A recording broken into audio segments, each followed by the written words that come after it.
My name's Conor McBride and I'm a 20-year-old student at Northumbria University studying English Literature and History, and I am the creator, founder and current business owner of Fibre Independent Clothing. Fibre Independent Clothing is a vintage and American styled streetwear business which creates t-shirts, baseball jerseys and hoodies, pullover sweatshirts, that kind of thing.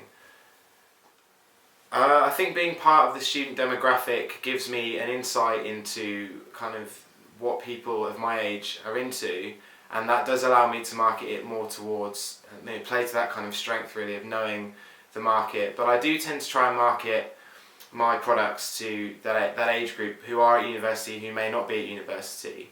And I see things which are in kind of bigger businesses such as Topshop and Urban Outfitters, and try and see what's on trend and adapt that to my kind of personal taste, and then put that out to the kind of student market. And it works a lot through Facebook, so I've got my friends and my other peers at university who tends to be the kind of audience I'm aiming at. I think the current climate that we live in with regards to the importance of social media is key for any business to market their products through Facebook, through Instagram. And the business doesn't currently have a Twitter, but I personally do have a Twitter, and that's also quite good for marketing my products that way. I think it gives a business like that communication with its customer, and it also allows the business to see what the customer is interested in, and it allows them to put, if any new news comes up, new products, we can put that straight out to the customer. And I personally use Facebook and Instagram the most, because I think visual aids for things like the t-shirts and other promotional posts are essential for my business as a whole. I think when I started doing Fibre, that's really when I was able to express and kind of trial and error my creativity. So I was self-taught in a lot of kind of Photoshop techniques. I looked at other kind of designers and people that I looked up to and tried to kind of develop that myself and create something which was individual to me, but also hopefully quite appealing to the market as a whole. And it really gave me the freedom to create a product which I was happy with, and hopefully, and also probably proven that other people have been happy with as well. I think initially when I started, I was selling to friends. Like a couple of people bought t-shirts, and I was doing, at this point, kind of custom designs, because I started doing tie-dye and things like that for just friends. So when I pushed it into a wider market and saw that, I actually went to Reading Festival a couple of years ago, and I had friends of mine come up to me at the festival saying, "We've just seen someone in your t-shirt," and back at the start there was only 3 initial designs. So to have that and have a stranger who I've not met before purchase my item that I've put so much work into, it makes me feel proud. And it is quite a satisfying feeling, I suppose, because it shows that what I've been doing is both good for me, but it's also been good for other people. They've seen something I've made and it's made them want to buy it. I think the initial process starts with, I'll get an idea or an inspiration, albeit from music or another product from somewhere else, or just the trend at the time, and I'll look to think how I can put maybe like a personal spin on it, how I'd adapt that to be something that I would wear.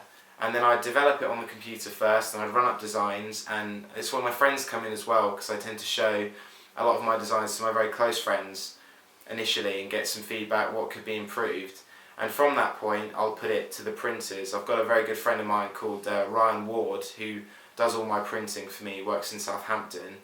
So outsource that to him, and then there'll be a couple of week turnaround where I'll get the products back, and a lot of the products are finished in-house. So I've got custom labelling, and certainly the detail on some of the baseball shirts is all done personally by me, and everything's then quality control checked, and I make sure there's no kind of blemishes on any of the garments, and then it's ironed if it needs to be, or pressed, folded, and then packaged and then sent away, and all of that is done kind of in-house by myself. So do you think?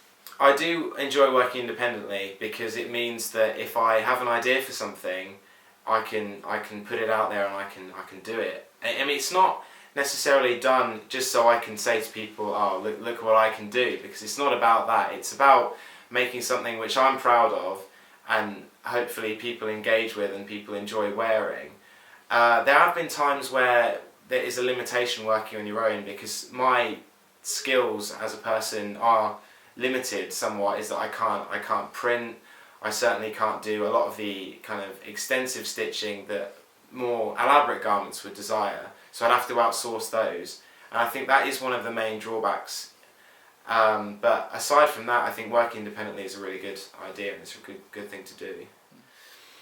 I think the idea of a collaboration has always been something which has been in the back of my mind, because it allows another creative input into the product, but it was something which was initially at the start of the kind of career as Fibre was something which was quite limiting, because I didn't have the financial backing, and I also didn't really have the understanding of what it meant to work with another person. But in this most recent range, I've worked with someone who I've known for a long time from my home, called Paris. And I met her a long time ago before I moved to university, but we've kept in contact over the likes of Facebook and Instagram. And this is the first time where I've commissioned someone to kind of work as a part of Fibre, doing something which I wouldn't be able to do, which is draw kind of amazing detailed graphics to go on my shirts. And it's been the first venture this time round, and hopefully the start of a partnership in the future, of get more designs in from people, because that's something which I'd really like to do. Is I know there's a lot of good art and a lot of artists out there who go unnoticed, and I think creating a platform and giving people an opportunity, as well as benefiting me, it also benefits them, and it gives us a chance to share and then create something which is, well, it's unique, I suppose.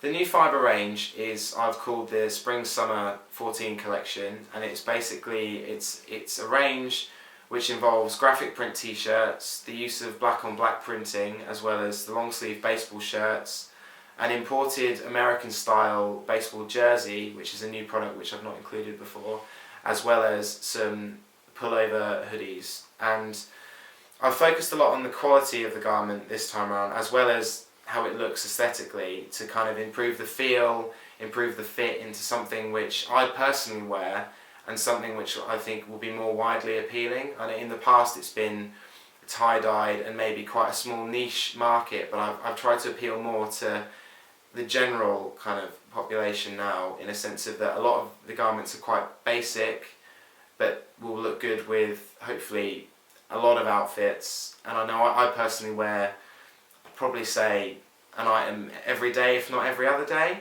So it's something which fits in with my lifestyle and what I like to wear, and hopefully other people like to wear as well. I think Fibre's unique selling point would be the fact that you can kind of see through Facebook and Instagram the very process from start to finish, where the design is kind of thought up and it's initially drafted on Photoshop and printed, and then all the way through to production and selling at the end. And the fact that a lot of that is controlled by me and done independently by me is something which, hopefully, almost like a homegrown kind of business, is something which is quite appealing to people. And also the idea that the garments you'll get are in kind of limited quantity. I don't tend to ever stock more than 20 of any item, because it keeps an aspect of kind of exclusivity, really. So if you're purchasing something, there's a possibility that you might be one of the only few that kind of end up getting that product before it's discontinued and I move on to other things. So it keeps the ranges quite frequent but quite fresh, in a sense.